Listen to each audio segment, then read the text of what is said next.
to Vintage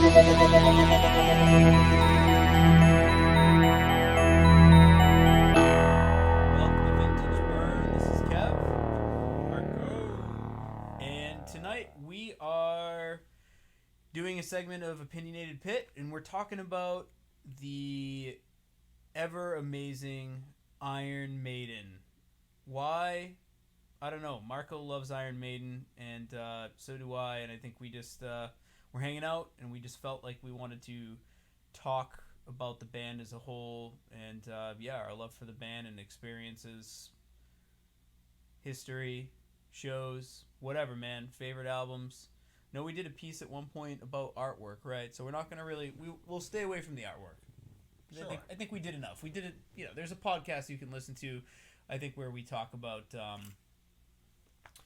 Derek Riggs and Right. yeah. So no point to do that. I think everybody knows about their iconic art.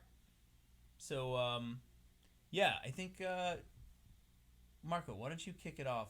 Talk about your first Iron Maiden show, man. All right, so I actually want to start with like my first my introduction to Iron Maiden. Yes. Is I'm a 43-year-old man.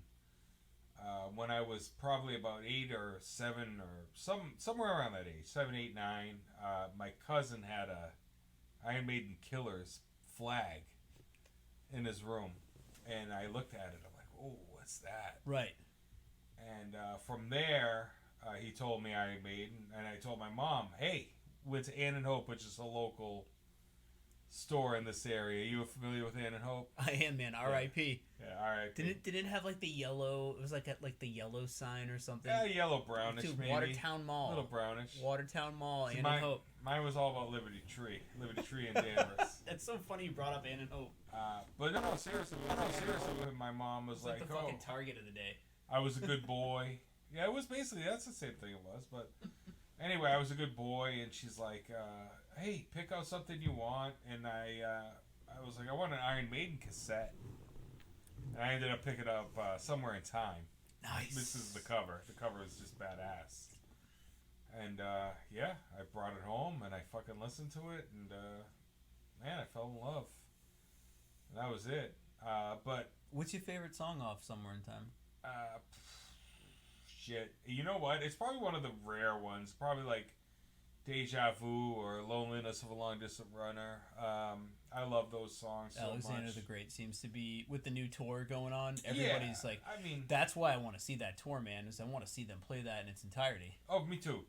But when I was a kid, maybe Alexander the Great. But I think Loneliness of a Long Distance Runner is like one of my favorite songs by Maiden in general that they'll never play. But honestly, I mean, that's what got me into Maiden. And as far as my first live show, as you said, was same as yours, man. 04. 05. 05, you're right. 2005, Ozfest. Ozfest. Mansfield, Yeah. Massachusetts. That was my first show. So Doug's not here, but he would probably, this is where he'd start talking about how much I avoided Maiden. And Doug did a great job, in my youth, kind of trying to introduce me to new bands. And Maiden was one of them, and he was constantly trying to shove records in my face, and I just wasn't interested at the time. And it finally took, prior to 2005, I hit up a couple of the Ozfests, and Maiden just happened to be on 2005 tour, and that, for me, they only played songs from, I believe, the first 4 records. Yeah. And I just immediately fell in love with the band, and I was like, what the fuck have I been missing? Mm-hmm. That's when it hit me, and I was sold. And I went down a massive rabbit hole, and they've become, one of my all-time favorite bands. And I think at that time, too, they were putting out that History DVD. Early days. Man, that was so killer. And then I fell in love with, I love Dickinson, but then I started to have that dilemma of, like, Dickinson, Di'Anno, like, who do I like better? And there was something, for me, man, there was something edgy about Di'Anno's vocals that I personally enjoyed more. He's got a punk rock feel to but him. he could still do the vibrato. He still had a technical voice, but he was just a little deeper. So anyway, I went down a massive rabbit hole in Maiden, and it just it was great. I mean, and still to this day, love the band. So we want to cover the set list really quick from 2005. I'll see if because we both just don't remember. It's been so long. I so remember, you said I'm gonna guess. March Hold they on. opened. Ides of March and a Wrathchild, maybe in a Revelations. Nope, into Trooper. Oh, the Trooper. Okay. And then Revelations. Yeah, I know Revelations was played really early. I remember that. Yeah. Track 4 they played was Phantom of the Opera. Yeah, I remember. Track 5 that, was Run to the Hills. Yeah. I remember. So my first time seeing Number of the Beast, I remember the display, and I remember hearing Vincent Price's voice. And we didn't know each other at the time, by the way. Man, I know, that's crazy. We didn't know that's each so other. crazy. Yeah. We were both there, but we didn't know each other. Hallowed Be Thy Name. Mm-hmm. Iron Maiden, and then the encore was Running Free and Sanctuary. Right. So they went like first album completely at the end. Yeah. But yeah, I remember like my buddy Oscar, God rest his soul. They didn't play Flight of Icarus. They did not. No. There's a lot they didn't play that they could have, because they only played, dude.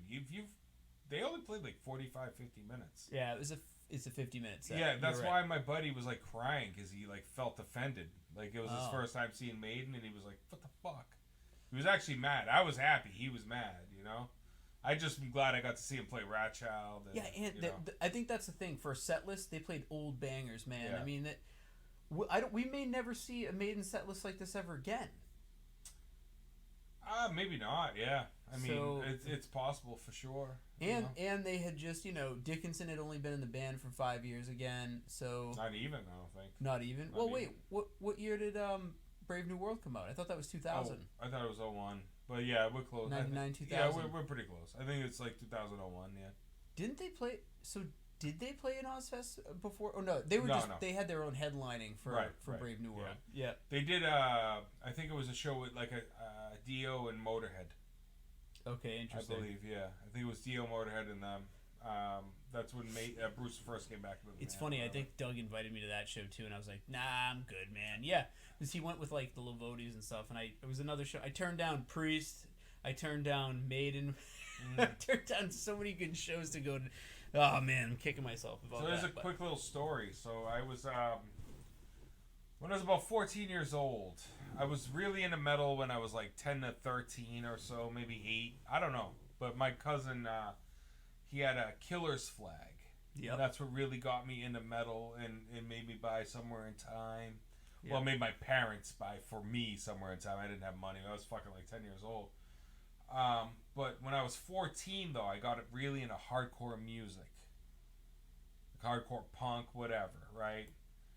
And I don't remember the specific show I was at. I wish I could remember, but I remember I was probably 19 years old, maybe 20, and I was watching a hardcore show. But in between, they were playing Number of the Beast. Like the album. Yeah. Not like just the song, but the album. Like I remember they played like the first few songs between bands, and they played the next 3 songs between bands. You know what I mean? Yep. And it reinvigorated me. Like Maiden literally like was my entry and then my re-entry into metal, which I think is pretty fucking cool. And anyway, man, it just got me really back into them, and seeing that show really invigorated me into like getting deeper. But that show, because of Wrathchild, the one song I wish they played was Murders in the Rue Morgue, because that's like my favorite fucking song. Diano Era. Is that still to this day your favorite song? It's up there. I would say, yeah, it's like top like 3, 5, yeah, Maiden song for sure. Yeah. Okay, yeah. all right. Oh, I love the Diano Era, man. What is it about that song for you that stands out? I just think it's kind of punk rocky. Yeah. And I think at the time, a little thrashy. Maybe, yeah. But I think at the time, like coming off of being really into punk, which I'm still into, don't get me wrong, but going into metal, I think it was just an easy transition. Mm-hmm. Like, and I think like there's a few songs for Maiden that, even though Steve Harris denies the punk trait, they have a lot of punk traits in their early music. Yeah, he can't. Yeah. He can't. It's like Def Leppard trying to say that they're not part of the new wave. Fuck you, man. Yeah, they have one album in it. Sure. They have one album in it. Sure, just sure. like just and maybe own it. part of the second record. And it's not even a bad thing. Yeah, all you got to say is like, yeah, that was part of our influence, and then we know. Like, moved on. Maiden is known to be they're not a traditional new wave either. They're more of a progressive metal band anyway, man. So in a way, who I think, cares? You know what? I'm going to say this. I think now they're considered that, but I think if you go back to the early '80s, I think they were the spearhead. They were the top dogs.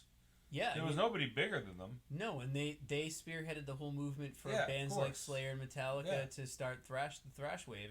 In a way, yeah, sure. I mean, not the only band, but I mean a lot of.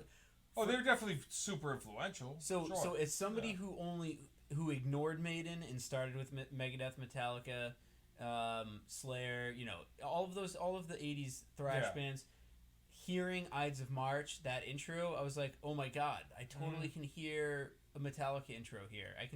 So I could fully understand why people love this band. I just I always thought like, they're not going to be as fast, they're not going to be as heavy, they're not going to.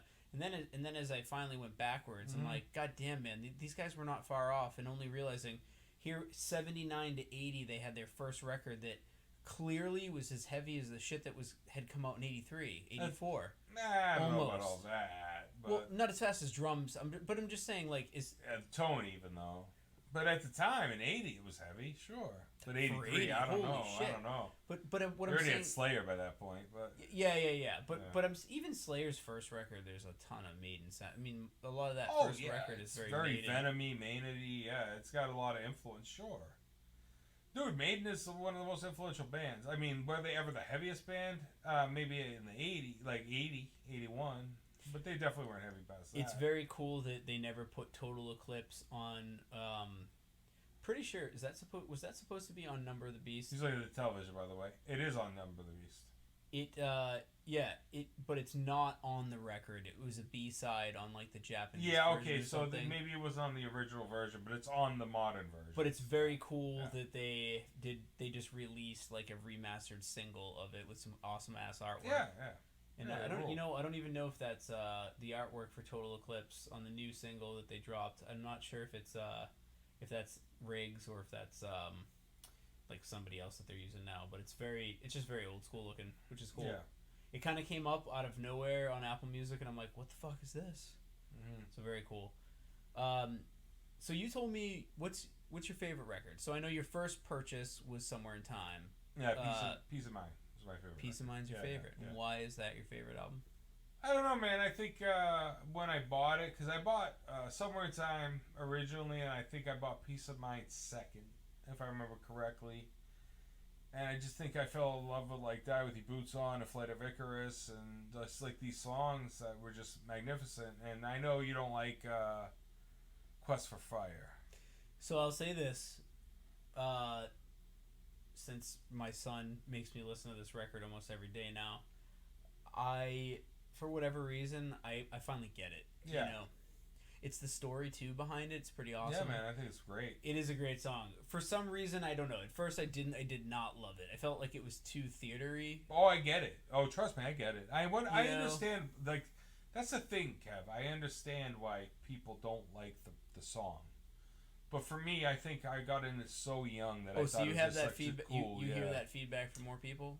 Oh, I've heard it. Yeah, I've heard it a couple times. Quest for Fire is a shit song. That's what ruins the album. I've heard that a couple times. Yeah, now I would say I don't think it ruins the album at all. No, but I think like, go ahead. I'm sorry. They totally. I think I get it. They made that song for a reason. It's a very it's a story. Yeah. But it goes into some awesome parts in the song, and I mean the whole thing. And I know Doug loves it. You love it. So I actually would say that it's not my favorite song on the record. I wouldn't say I love it. I enjoy it. Yeah, I think it's my least favorite song on the record. Yeah, but I totally enjoy it. But I enjoy it. Yeah. But like I love songs that are, obviously has the Trooper, Flight of Icarus, Die With Your Boots On, Where Eagles Dare. Yeah. Those are like the big ones, but I love Still Life. Like, I think Still Life's awesome. Fuck, man. I love To Tame a Land. To Tame a Land, yeah. I just, like, that whole album, for me, just, I don't know, it hit right with me, man. Even though it was like my second or maybe even third, I don't know. I have a hard time remembering. I just know Somewhere in Time for sure is my favorite record. Also, my first record. If you're a drummer and the introduction to Nico on drums. Oh, Where Eagles Dare. Where Eagles Dare, dude, just I mean, the drumming on that, you knew Maiden were going in a whole new direction. The minute that opens up, you're like, whoa. Now, it's not to say, oh fuck, I forget his name, Clive Burr. Yeah, Clive Burr. Yeah. Dude, he was an amazing drummer, and I still, it's funny. I feel like he was underrated. People, again, they were more, they were more punk in their sound. Yeah, but some of his drumming, he was still a number of the beast, though. Yeah, and some of his drumming, there's just so many great parts that people don't pay close attention to, that he was way above the average player at that time. Way above average. Come on, Genghis Khan. Yeah, dude, I know. You don't have to convince me. He crushes. I completely understand. Man, there's so many parts I'm like, and even Nico was saying, Nico's like, no, dude, people didn't pay close enough attention to what he was doing, which is why he loved the band. Nico's like, I love the band because he was a fucking great drummer that was underrated. You know what the funny thing is, too, is about Clive, is like, I never realized how good he was. And there's some people out there that might know what I'm talking about. This is a Japanese drummer. She's a female, in her mid-20s or so. And she did this cover of Genghis Khan. Yeah. And it made me realize. Yep. How much movement is in it. Yep. By seeing somebody play it, When you listen to it, sometimes you kind of skip it. You don't really think about it. Because you can't hear everything, too. Right. Once you see the parts, that's exactly when I watched a video like that. It might even been the same video. Japanese girl? It blew me away. I sent it to you. Yeah, that's what it was. Yeah. It blew me away to watch her play that. I'm like, dude, she killed it. Dude, there's some parts though. It can be complicated, man. So, I mean, it goes back to saying like, a lot of people shit on Lars, but if you look at Lars and some of the shit he played on Ride the Lightning, you're like, wait a minute, this is Lars. Yeah, but you got to watch somebody play it. If you got to really watch. Somebody else play the stuff. Don't watch Lars trying to play a song now. I mean, take a look at somebody doing a cover of a song off Ride the Lightning, and you'd probably be blown away by something. I have an opinion on Lars. I think what happened with Lars was money. No. I think when they were doing the Black Album, Bob Rock was like, "Hey, let's keep it simple. Yeah. Let's make it like a rock record." Yeah. And I think that Lars was like, "All right, I'll hit the snare a lot." And I think Bob Rock kind of showed him the way. I think they made a lot of money off that record, which they did. And I believe that he's like, all right, well, Bob Rock showed me the way. And I really don't think he practices anymore. No, Yeah, I just think he doesn't use, ride cymbals ever. He doesn't really use toms. No. I mean, if he uses a tom, it's, twice on a record. I think you're right. He got lazy. I just think he just made the money. He's like, fuck this, I'm rich. Yeah. I don't really got to go any further. Yeah. I don't really practice. Yeah, and look at them now. They're playing giant stadiums. Yeah. He's like, so when somebody says, "Oh man, you suck." Yeah. When somebody says that, "Oh, they suck," it's like, "Yeah, okay, we suck. I'm going to go back and play Gillette 2 nights in a row." Yeah. I mean, he could care less. Yeah. They don't care. But anyway, James cares. James cares. That's what I'll say. Back to Maiden, though. I mean, this band, speaking of a band that truly cares, I mean, you've got Nico that just turned 71 that still can crush on the drums. Yeah. Plays 100 times better than Lars. No, of course, yeah. And, he's a magnificent drummer. The whole band, man, they're still crushing it in their late 60s into their early 70s. And I don't even know if Nico's the oldest in the band. He might be, though. He might be the old dude. I don't know, man. I mean, Steve Harris started the band at 75.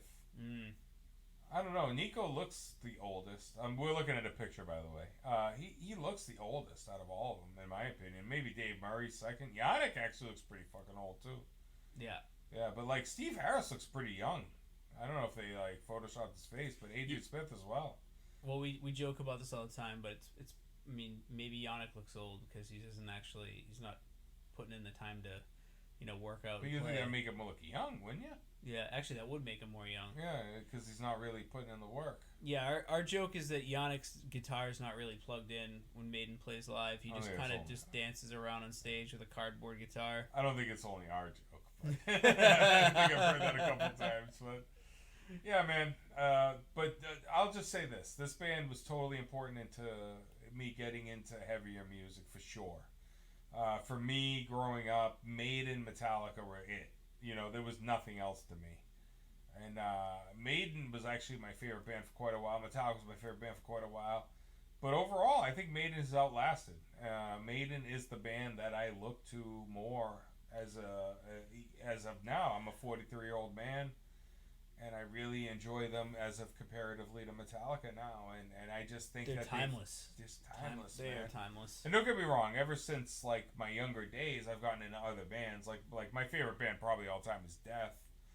But Maiden is right there, man. It's just like a band that just like remains, and I listen to them. Like I go on a Maiden spree like probably once or twice a year, where I just go crazy, which is Kevin is in right now, as a matter of fact.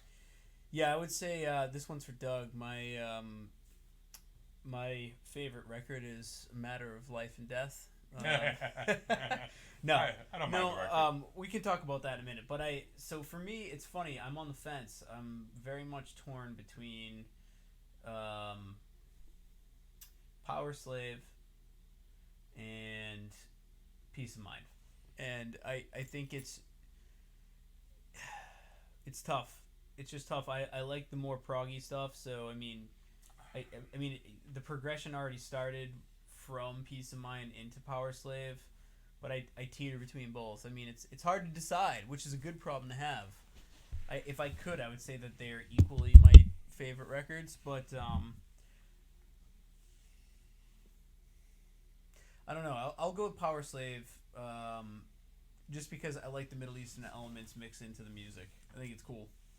I think it's cool that they did that. I'm not sure of many metal bands that were using some of the Middle Eastern scale at the time, especially in 1984. You know, so. Oh, that's all right. You got to go to the bathroom? Yeah. No, go ahead, man. Go to the bathroom. I will pick up exactly where you left off, though. That's fine. That's fine. I'll keep talking. Oh, keep talking. That's the beauty of this cast, man. People listen no matter what we do. This is probably why they listen, just so Marco can take a piss break. So yeah, I'd say, I like that progression in Power Slave, and a lot of you out there that know Maiden very well. I mean, you already heard it on Peace of Mind. But there's just something about that Middle Eastern influence in the sound I thought was just very, very cool, man. And if you're into prog metal like I am, I mean, you can understand that with some of the influences. Also, I mean, come on, Rime of the Ancient Mariner, just a killer long ass track in story. And it's funny, but my son is 19 months and he's addicted to this one band, this one song that he listens to, and we've just been hearing it on repeat constantly. And finally, like maybe at some point he's gonna get into Maiden, and so I put on Rhyme, and he fell in love with it, and that's his new jam. And he's also getting into drums, it seems, as of right now, which is very cool. And he loves Nico's playing. So he went from Rhyme, which we've listened to every day, I don't know, at least 5 or 10 times a day I have to listen to that, now into, Peace of Mind. He's listening to Flight of Icarus and everything, and it's very cool to, watch your kid, your toddler, get into this music and find joy in it and just really love it. So it's awesome to see another generation kind of following in that shadow. So very cool stuff. I mean, as far as the band goes, there's ultimate fans that will just listen to every record. I gotta be honest, I really love the first 8 or 9 records. It took me a while to get into some of their later material. I started to enjoy Fear of the Dark. It took me a while. Even going back to 1990, No Prayer for the Dying, there are a ton of great songs in there. For me, Fate's Warning is probably my favorite track on that record. There's just some killer guitar work on there. And I think it's The Assassin. On The Assassin, by the way, the artwork on Apple Music is fucking killer. Look at that for No Prayer for the Dying. Yeah, it's awesome, man. So it's very cool. On that record, it's Eddie coming out of the grave. And I don't know if that's supposed to be a pallbearer or whatever he is. But anyway, it's flashing, and it's Apple Music has done some incredible live artwork. I said we weren't going to talk about artwork, and we're talking about it. they've done some incredible things with the Maiden covers, and they're moving they're actual moving art. So it's very cool. No Prayer for the Dying was actually the first album of Iron Maiden I bought when it came out. Oh, I thought it was Somewhere in Time. Oh, you bought yourself. Yeah, then when it came out. Gotcha. Like, literally. Like, Somewhere in Time was already out when I bought it, but, like, because I was only, like, fucking 7 or something when that came out. Like, No Prayer came out when I was, like, 11 years old. And I remember I was doing a paper route, and I actually bought the record. But, what made you buy it? Just because you were I just loved Maiden. I already loved Maiden at the time. Like, I already had Somewhere in Time, Peace of Mind. I think I had Number of the Beast. I think I had Power Slave. And you bought this when it came out just because of the day it came out, I bought this. And, dude, I'm telling you, this album gets a lot of flack, but I really love every track from song 3, which is No Prayer for the Dying, into Public Enema #1, into Fate's Warning, which you love. I know that. It. The Assassin I love, and Run Silent, Run Deep is such a good song. Now, I was going to say about The Assassin, there's 100% a death riff on there. That I'm interested. That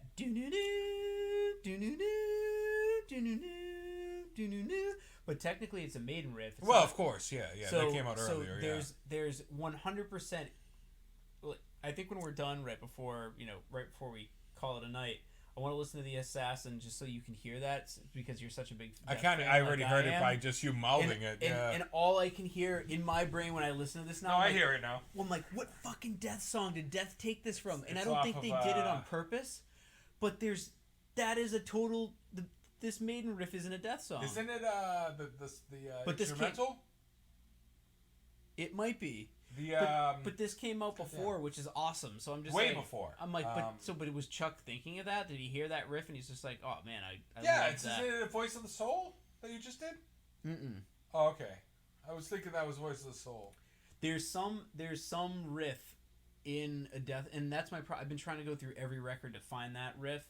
And it may not be note for note, but it's so goddamn close, man. It's probably something that's just familiar, yeah. I mean, this is very much like if you just took that part and played it over and over again, you'd be like, oh, is that a Death song? Yeah. It just has that vibe. It's very cool. Yeah. I actually enjoy this. I like Hooks and You is what I hate this album. Bring Your Daughter to the Slaughter. I hate that song. And you know what? I'm sorry, Doug, but I don't like Mother Russia either. VH1 gave it, like, I think it was like that video it had for Bring Your Daughter was like voted like one of the worst songs. I don't think it's terrible though. It's not a bad song. I think it sucks. I think it sucks. I think there's a story behind it. But like I said, song 3 through 7, I fucking love on this record. I think that a lot of people like Fear of the Dark better, but I think songs 3 to 7 saved this album of being better than Fear of the Dark overall. You know, Fear of the Dark. You don't like Mother Russia though? Not really, no. I don't know why. I find it kind of cheesy. I think I don't know. But it's got it. I mean, musically though, it definitely has. It's awesome that they incorporated that Russian sound into their music. No, I understand why people like it. I just, for some reason, I just never did. I agree with you though. This record gets a lot of flack. Holy Smoke is good though. It's okay. Tail Gunner's not bad. I like Tail Gunner. You know, I mean, overall, it's Hooks and You is fucking terrible though. Hooks and You, Hooks and Oh my god. Not really sure where they were going with that, but fucking sucks. Yeah, but it's one of those I feel like they could have left off the record. Killer cover too, man. What an awesome cover. Oh, great cover. That's why I bought that album. Like, I actually paid a good amount of money just to have that original record. While you were having a piss, but what I was trying to say to people is that love the first 8 records. Sure. 9 and 10 for me. Which is very common. I started to... I love No Prayer. It just took me a long time to get into that. Yeah. And then... I bought it new, so it was big for me. Am I wrong about that? 1, 2, 3, 4, 5, 6, 7. Oh, I stand corrected. It's the 8th record. 8 official record. 8th and 9th record. You know what it is? You're counting Live After Death. Yes. Yeah. By record 8 and 9, that's where I was. It took me a long time to get beyond Seventh Son, and I genuinely enjoy No Prayer and Fear of the Dark. I will say there's a guitar solo from our boy Dave Murray. Which, by the way, I was just gonna say, a lot of people, I mean, they go immediately to Adrian for technicality, but man, Dave gets forgotten for his legato playing. Nobody sounds like Dave Murray, man. Dave Murray is the king of legato style guitar playing. He's fast. He's accurate. He's smiley. I mean, he's always fucking happy when he plays. But it's I'm trying to think of the song. Judas Be My Guide. That's the best song on this album, in my opinion. He does maybe aside from Fear of the Dark. And he does this. I mean, I know you don't care about guitar techniques at all, but he does this sweep solo at the end, and it's fast and it's clean. And when he plays it live now, he's played it live a couple times. He kind of slacks off on it, unfortunately. But playing it how he played it, this guy can fucking play. He just doesn't want to get. But hearing him do that as good and as fast as he does, even legato, to be able to sweep like that, I was so pissed. I'm like, dude, why couldn't you do more of that? It sounded so good. For all you people out there that really haven't given that, listen to Judas Be My Guide and listen to it's the Dave. best song, in my opinion, best song on the album. And I've looked it up on the internet a million times because I'm like, is it a sweep? Is it not? It's a sweep. All right. So, I mean, if you want to correct me if I'm wrong, go on social and tell me. I ain't correcting you. But all I'm going to say about this album, though, it's got a lot of shitty songs on it. This is probably my least favorite record of the original Bruce era. And it's the last record, and I think that's why he left, because it's so shitty. But it does have a couple really good songs. We're looking at the track list. It's got a couple real good songs. Like The Fugitive, I think, is a killer song. I think Afraid to Shoot Strangers is a killer song. What's the opening song on it? I can't remember. Be Quick or Be Dead's great. Yeah. Be Quick or Be Dead's great. But, like, From Here to Eternity is kind of bogus. You know what From Here to Eternity is? Someone told them they needed to start sounding more like AC/DC. Maybe. You might be right about that. This whole record to me, not the whole record, sorry. Partially Bruce's vocals and the record as a whole, there's parts in it where it's very very very like late 80s early 90s sounding you might be right. You might be right. Yeah. I mean, I hear From Here to Eternity for sure. It's a very simplistic song. If you put that on the radio, and if you had them fucking with Brian Johnson do this damn song, it would totally be an AC/DC. Oh, I hear it. Song. Except it's not about sex. Right. But what I was gonna say though is just real quick. I don't think Wasting Love is terrible. I don't like it. I don't love it personally. I mean, it's a matter of opinion. But real quick, I just want to say, I want to go back to No Prayer for 2 seconds. Fugitive's I just want to say, too, by the way. Huh? Fugitive's good. Oh, The Fugitive's awesome. Yeah. But my favorite vocal performance ever of Bruce Dickinson is actually No Prayer for the Dying. Interesting. Yeah, I just love his gruff voice on it. I agree. I think it's really good. It's not my favorite record, but I love his vocal performance on it. Yeah, I like when he started to go heavier with his vocals, which is why he left the band and went and tried to. I mean, in the Bruce Dickinson project, I mean, he was really, his vocals were a little deeper and gruff. But I still think it took him a few albums to find his foothold in that too, because I think like Tattooed Millionaire is an okay record. It has like some good rock songs. Balls to Picasso, whatever. It's I haven't listened to it so long, but I remember it being super acoustic. I could be wrong, but the albums I love by him is Accident of Birth and The Chemical Wedding. Chemical Wedding always. Those albums are so fucking heavy. Yeah, man. Accident of Birth. Accident of Birth. But I know we're talking about his solo shit, so you know. Well, it's a good shout out for people to get into if they haven't given it the time. Yeah. You know, Adrian Smith. I can't remember which records he played on. I think it was Accident of Birth. I think he was on Balls to Picasso maybe too. I could be wrong. I don't know. I think Yannick was on one. That's how they picked up Yannick. That's how they picked up Yannick. Yeah, you're right. I think Yannick was definitely There's on another great guitar player on some of his stuff. I mean, he picked up Class A musicians all the time. But one thing I do like is Tattooed Millionaire is about Nikki Sixx, like, fucking his wife, which is pretty cool. Yeah, I heard that whole story, and, and it was really his wife's fault. You and all your entourage, they are all the same. You and all your entourage played your foolish games. Yeah. I don't want to be whatever he says. Another Tattooed Millionaire. Shit, I don't remember the words. I fucking wish I didn't start that. Yeah, and then there was this. Yeah, there was the whole thing of Nikki's like, I don't know. She climbed into my bunk, and I don't know. But anyway, it's an interesting drama story that I mean, I don't think anybody gives a shit about. Yeah, I just thought it was interesting. But it is interesting they're not married anymore, him and his wife. Oh, yeah, of course. So, if that really happened, that blows. And one thing I will say about this, as far as the Bruce records, this is the last record that's under an hour. And that's where I kind of lose my mind with Iron Maiden. Oh, 59 minutes, you're right. Everything after this with Bruce. I actually don't know about Blaze Bailey because I haven't listened to it enough. But with Bruce, I don't think anything ever goes under an hour and a half. Except maybe Brave New World. Maybe. I don't even know. But that one's got to be close. And that's where I start losing them, to be honest. I like it, but it's just like too long it's too for long. everything. Yeah. It's too long. Well, they clock in at 111 for. But this is Blaze shit. The Blaze stuff, which I don't listen to. Sorry, all the Blaze fans out there. No, honestly, this album has good stuff. I just don't know if I like Blaze's voice. The one I don't like is the one after this, is Virtual 11. But I think X Factor has some really good songs. Yeah, I do. So, do you think they picked Blaze to try to go back to the Diano sound? In a way, but it failed miserably. Because he can't hold a fucking note to survive. So I think what he tried, I think they wanted to do a mix of Diano and Dickinson.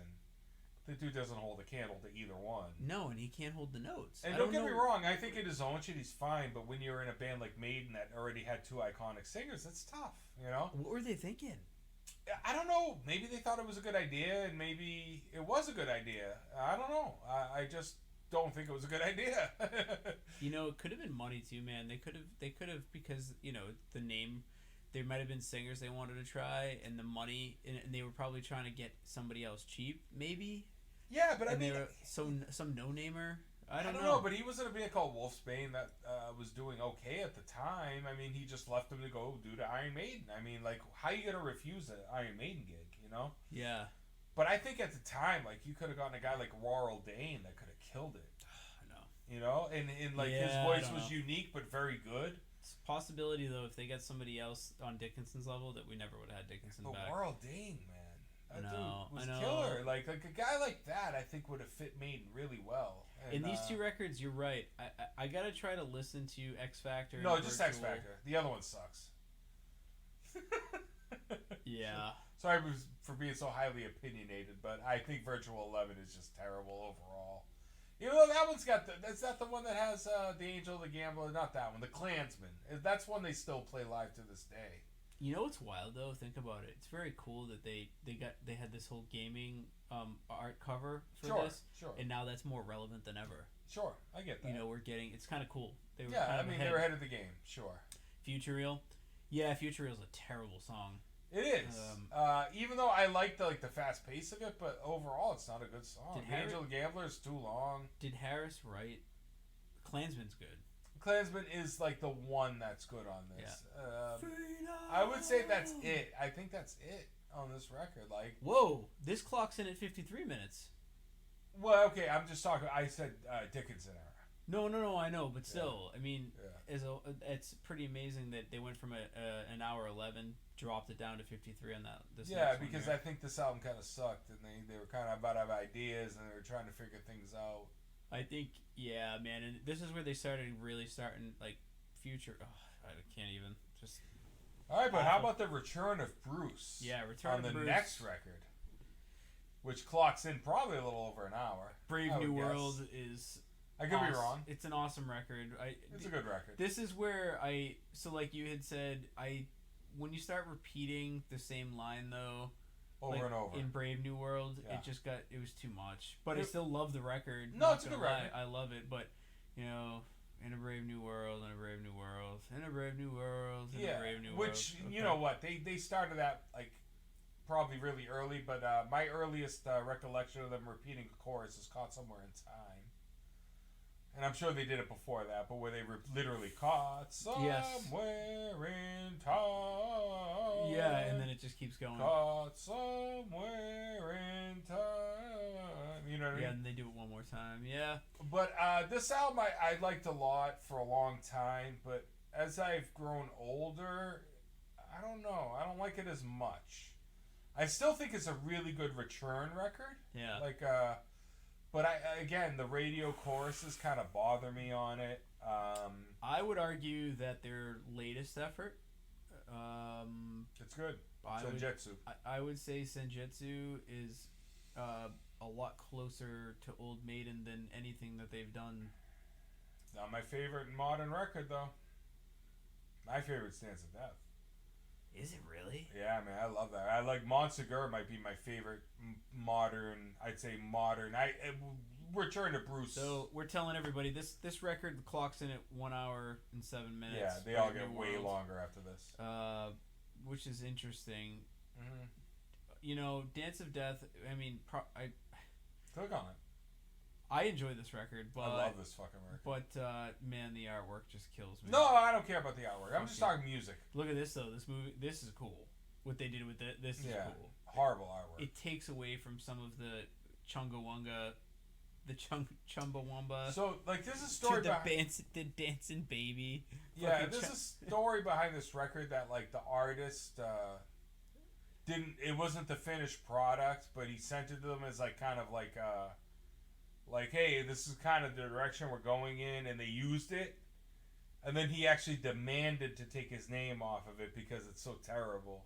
Yeah, it is. It's awful. But let's go through the track list. I mean, fuck, Montsegur is one of the greatest modern Maiden songs ever made, in my opinion.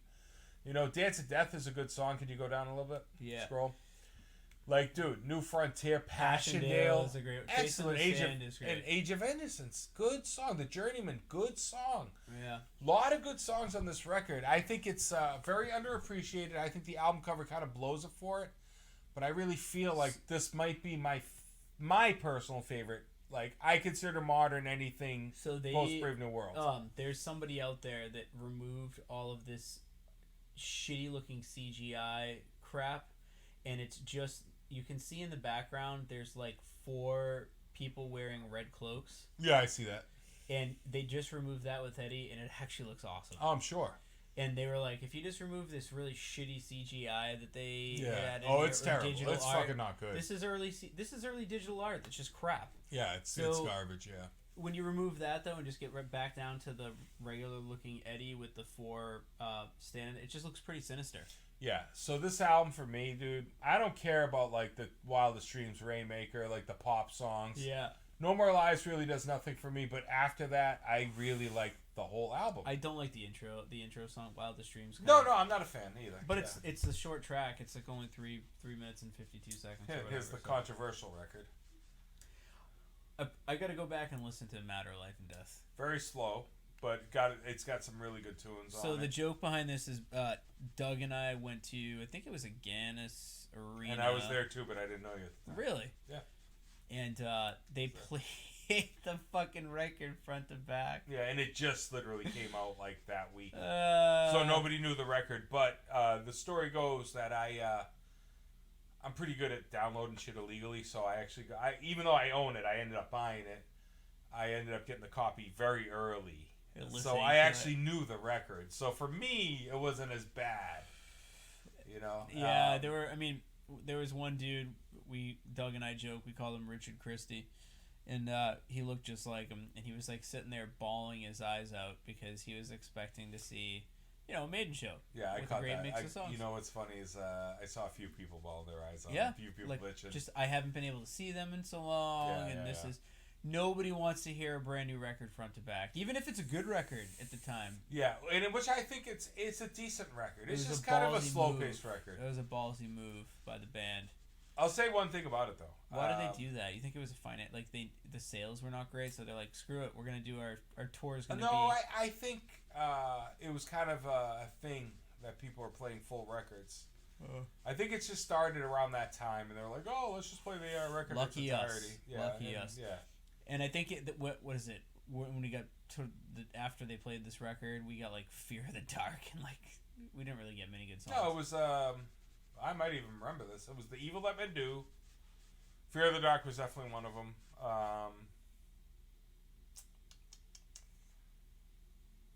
Hallowed Be Thy Name.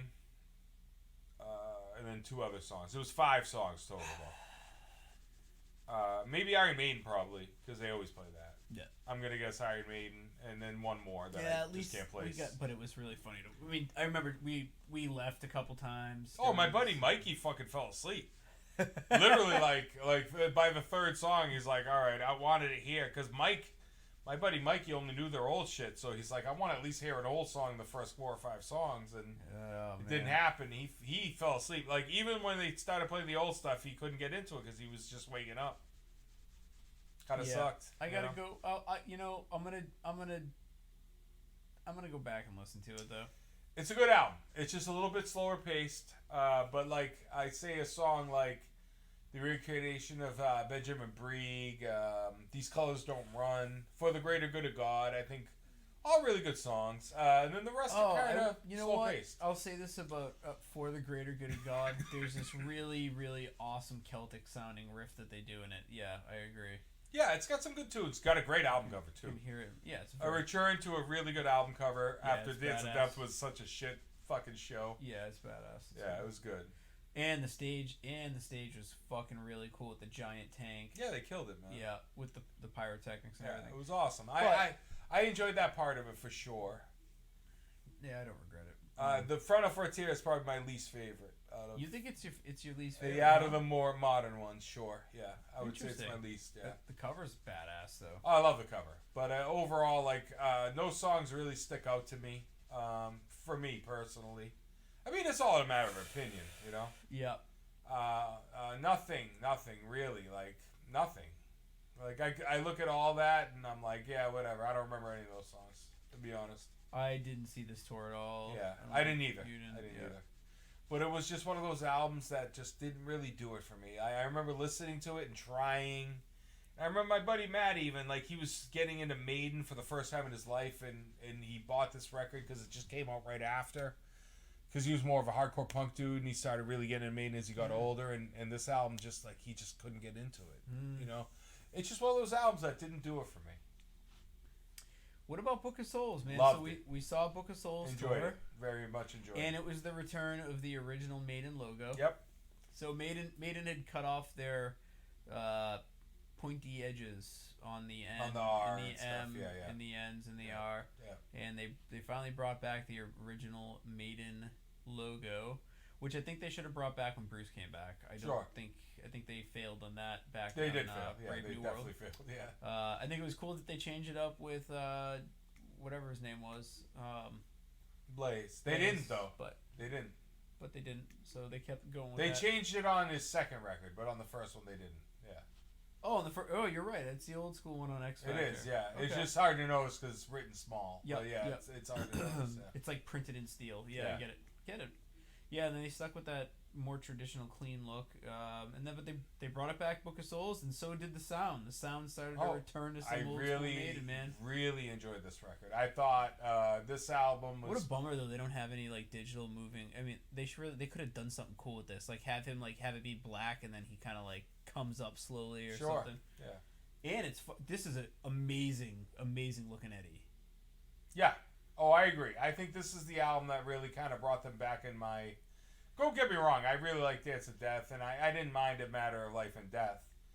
But honestly, I think this is the best album probably since Dance of Death for me. And it might be even a little bit better. I don't know, man. And when they opened the show... Now that I'm looking at the track list, it might be a little bit better. It was very cool that they opened with this, and Bruce with his face in the, in the giant bowl... It looks like he was like talking into...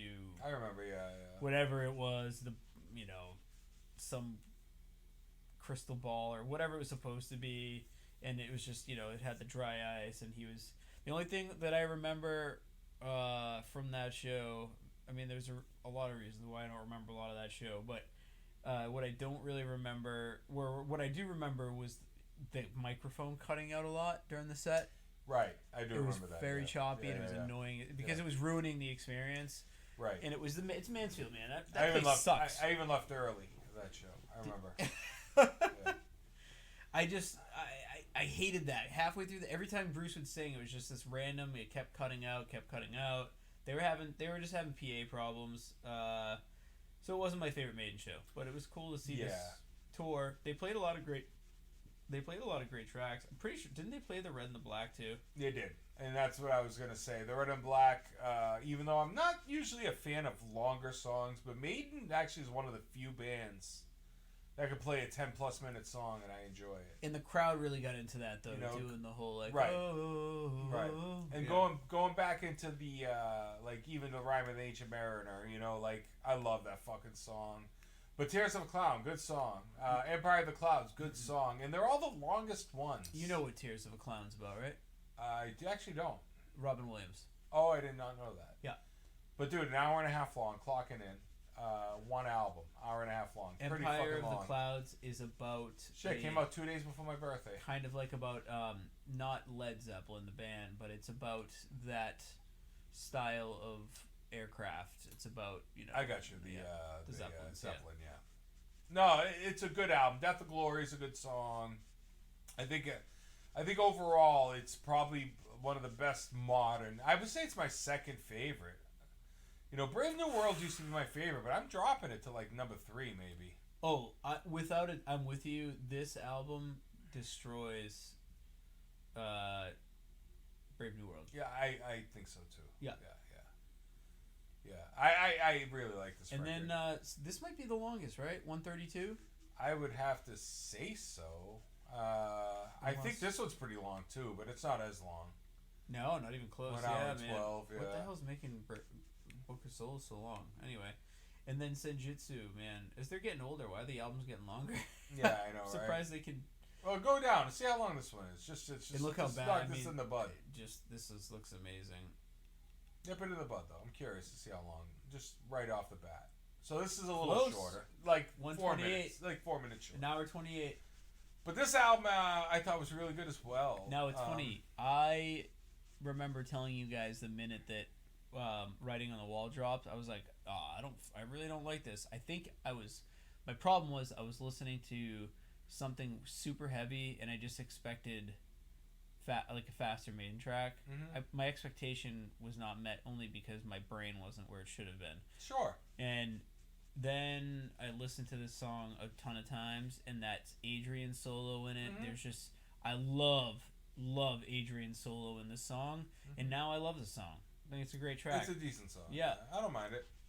Senjutsu, Stragato. I mean, I really, really, really enjoy it. Dude, Death of the Celts. Yeah, Death of the Celts and the Parchment, I would say. I mean, this record's super solid. I can't wait to finally go to this tour. This is a tour.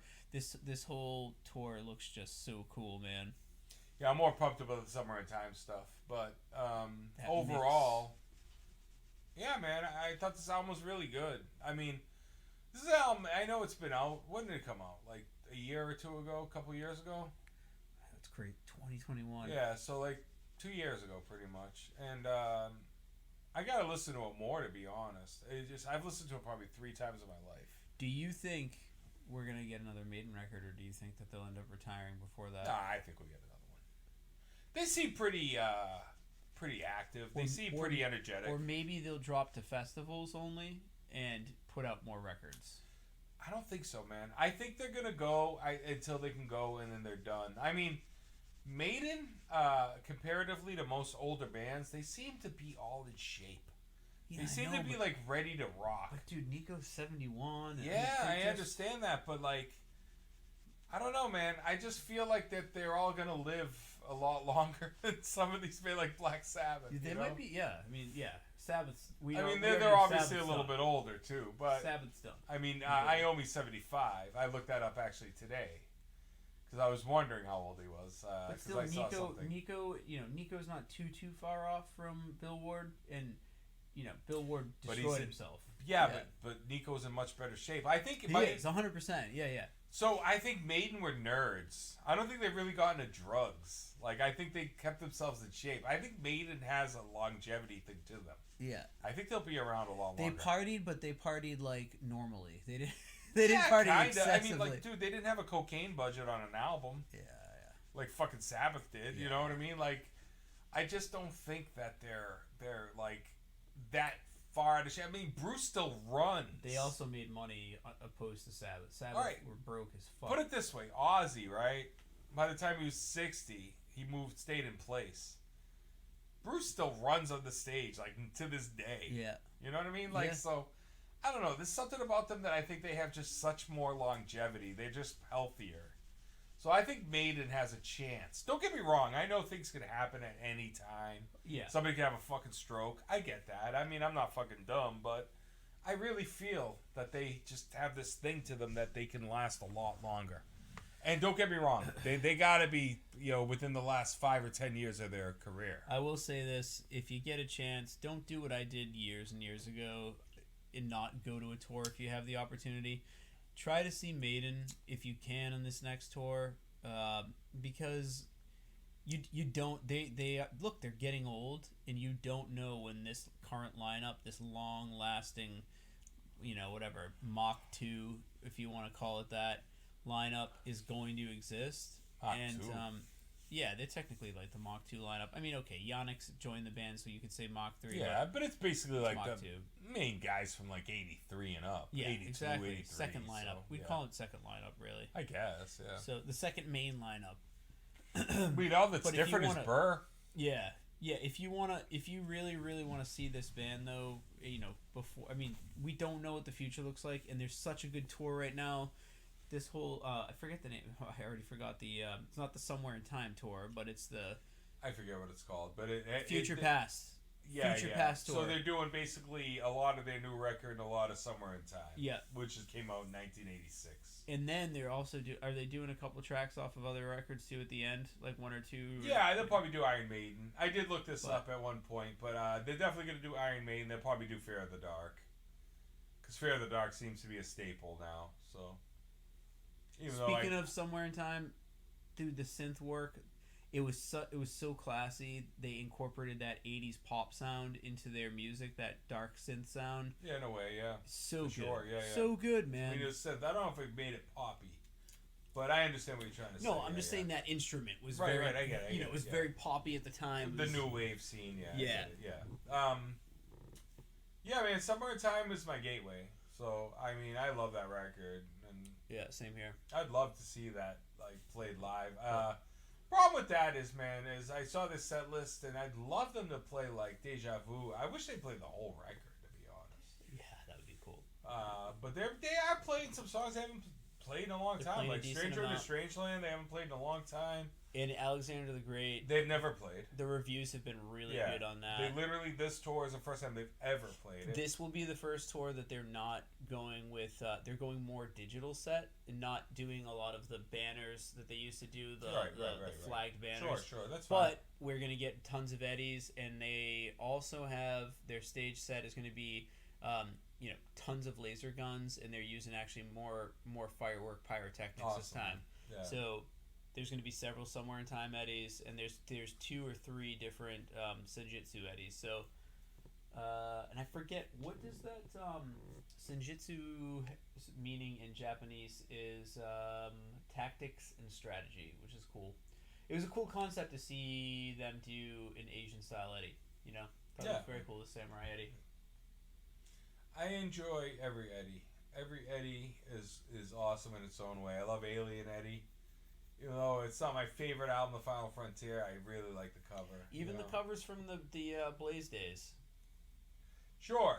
Those are probably one of my least favorites, to be honest. My least favorite, obviously, we've already touched on, is Dance of Death. Dude.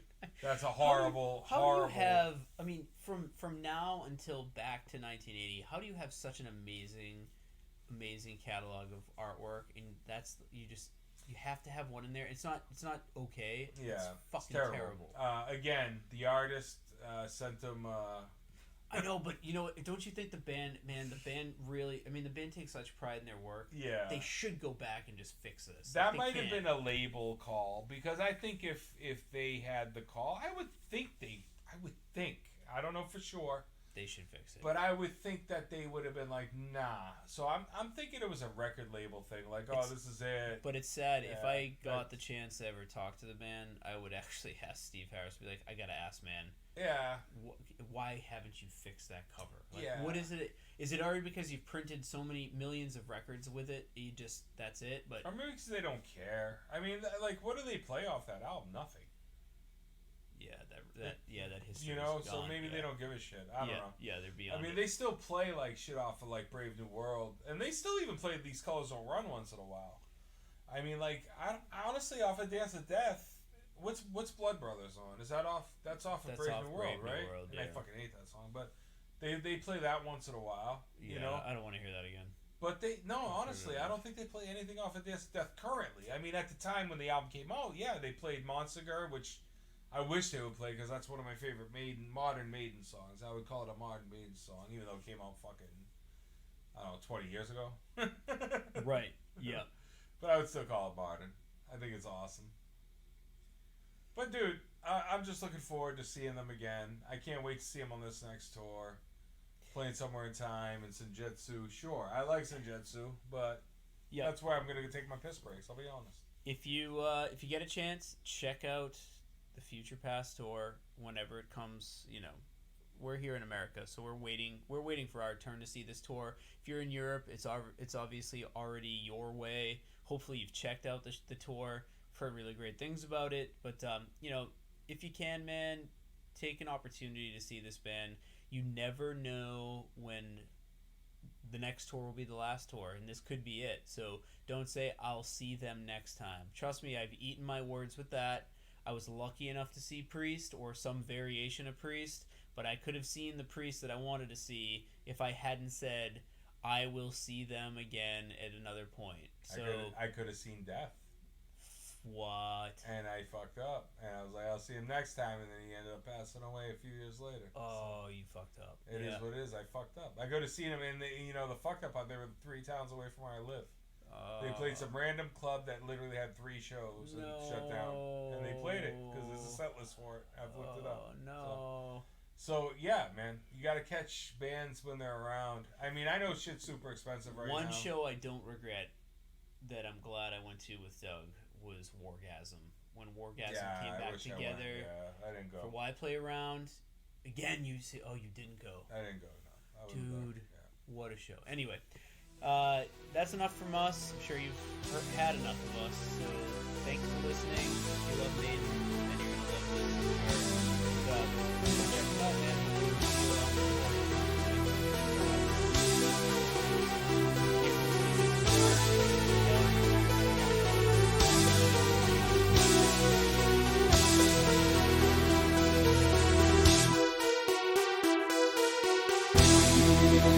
Thank